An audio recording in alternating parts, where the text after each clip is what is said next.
Welcome back mga kaaldab.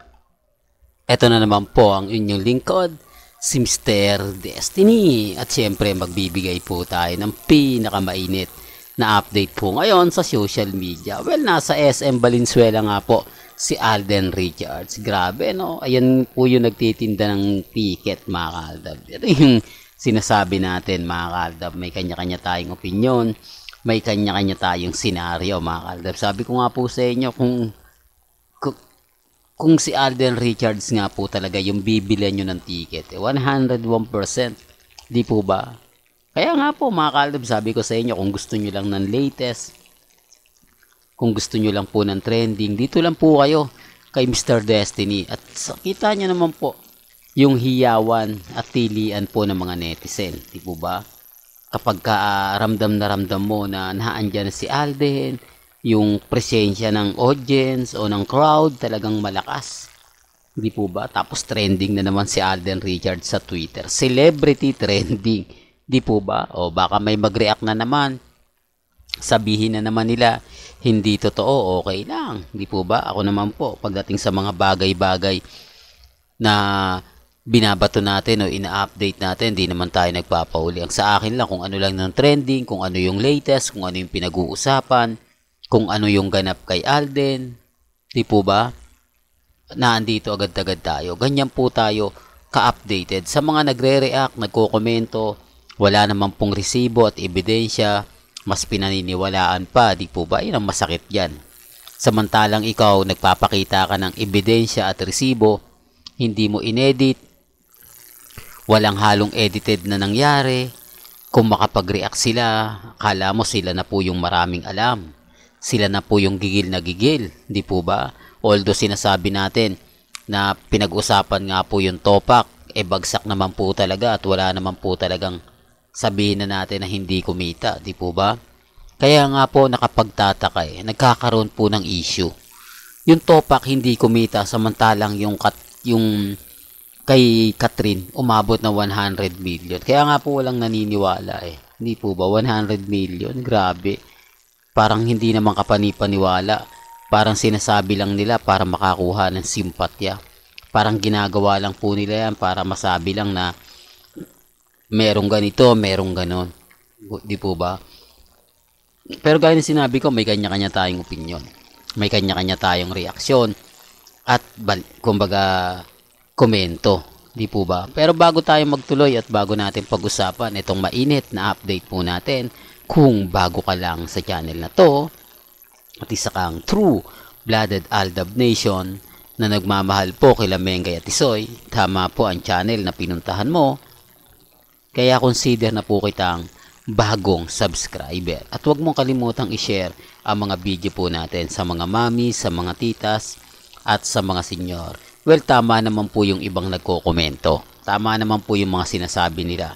Si Alden, si Julia, napakaraming promotion na ginawa. Halos lahat po, real talk to mga kaaldab real talk to.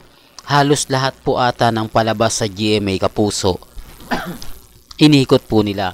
Unang hirit, 24 oras, saksi, tapos All Out Sunday, Pastok, di po ba, Pastok with Alden at Julia, kay Alden, tapos kay Julia, di po ba, ang daming ganap, ang daming kumbaga pinagdaanan, di po ba? Remind ko lang po tapos si Alden naman sa loob ng ABS-CBN, di po ba?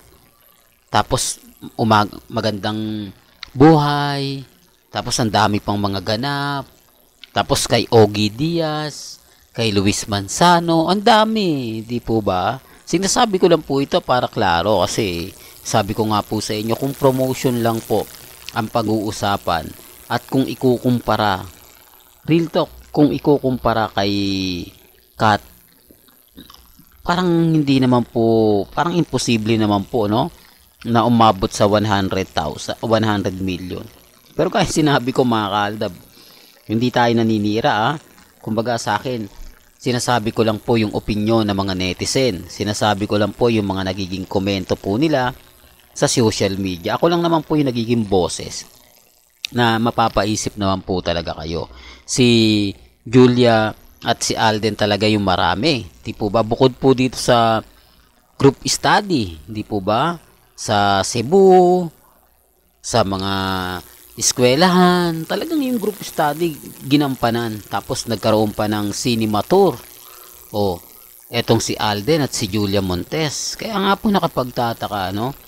Tapos nag 100 million na parang wala namang ginagawa. Hindi ko sinabing totally na walang ginawa. Parang hindi naman kasi kung titignan mo parang mapapaniwala po siguro ako kung ganito rin yung ginagawa nila. Ganito rin po kainit yung mga naglalabasan. Di po ba? Kasi nakapagtataka eh. Kaya yung topak, wala. Di po ba? Hindi ata. Ewan ko mga kaaldab, hindi naman ako nanood nun at hindi ko naman talaga tinutukan yun. Kung kumita po ba o hindi. Hindi po ba? Pero wala akong nakita na 10 million, 50 million, wala eh. Parang may mali, di po ba?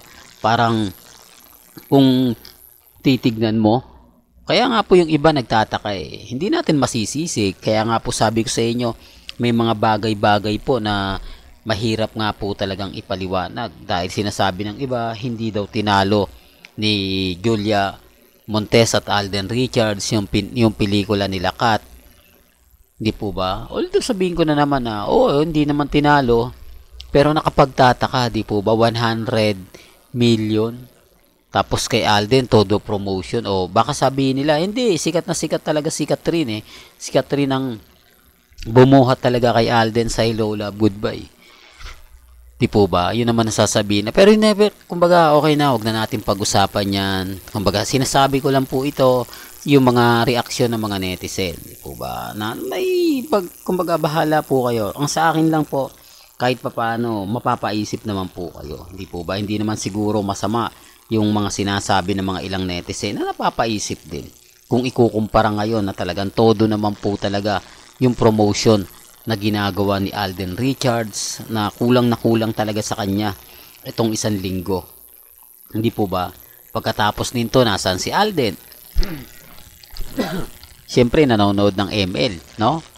Nasa ML Philippines si Alden Richards. Pinanonood niya yung laban ng AP Bren at Blacklist International. Well, hanggang dito na lang po yung updates natin mga kaaldab. Kaya kung gusto nyo pa po ng pinaka-latest at mainit na update kung bago ka lang sa channel na to at isa kang true-blooded Aldab Nation na nagmamahal po kila Mengke at Isoy, tama po ang channel na pinuntahan mo. Kaya consider na po kitang bagong subscriber. Hanggang sa muli, salamat po sa panonood at pakikinig.